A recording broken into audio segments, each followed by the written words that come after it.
बोललंय जे आहे ते समोर जाणार ना. जे करणार बघा, जे करणार ते भोगणार.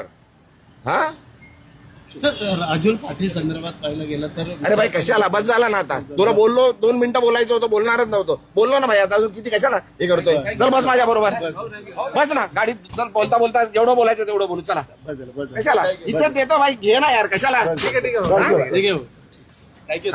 जरा माझं हे बघू नका तुम्ही, अति करताय. हे भाई बस ना, बंद कर ना आता, बंद कर. नाहीतर भाई मी विसरून जाईल मी खासदार आहे. तुम्ही काय पहिला पण सांगितलंय मी. इज्जत करतो, इज्जत करा. सांगतोय बरं, तुम्ही उगाच माझ्या गांडीत बोट घालतात आहे. घे रेकॉर्ड कर. इज्जत करतो, उगाच डोक्यात जाऊ नका. उगाच डोक्यात जाऊ नका. घराखाली उगाच देतो, ठेवतोय तुम्हाला जेवायला देतोय. काय उगाच त्यांच्याकडे जाल.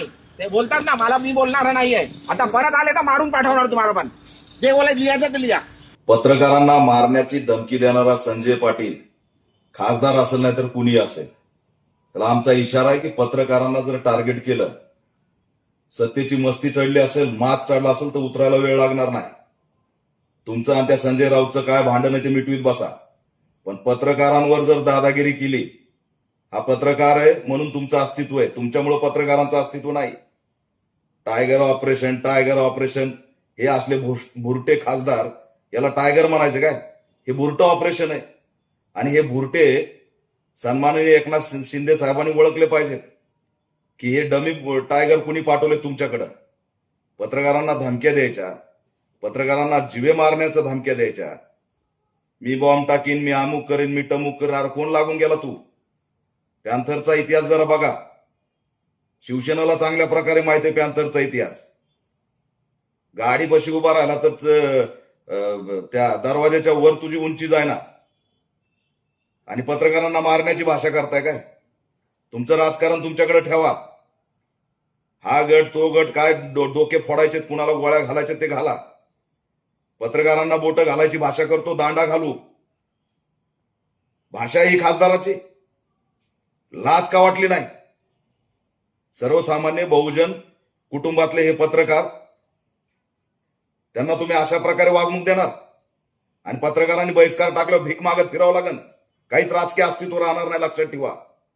त्याच्यामुळे पत्रकारांना वाली नाही असं समजू नका.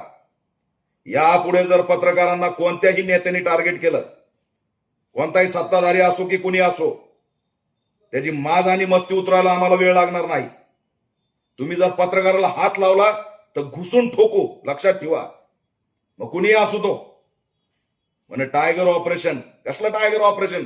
हे बुरटं ऑपरेशन आहे. हे असे बुरटे, यांना तुम्ही टायगर म्हणताय? सन्माननीय एकनाथ शिंदे साहेब यांच्याकडे लक्ष घाला. हे कुणीतरी डम्मी पाठवून तुम्हाला बदनाम करायला लागलेत की काय ते बघा. गांडीवर ह्यांच्या लाता घाला.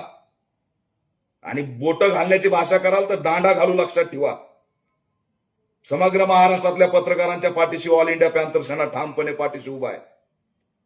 त्यांना जर शिवीगाळ मारण्याचा प्रयत्न केला तर मुंबईमध्ये काय होईल ते भूतोन भविष्यात समजेल, लक्षात ठेवा. त्याच्यामुळे त्यांच्या जर केसाला जरी टच केलं पत्रकाराच्या, मग कुणीही माजुरडा असो, घुसून ठोकला जाईल. हा पॅन्थरचा इशारा आहे.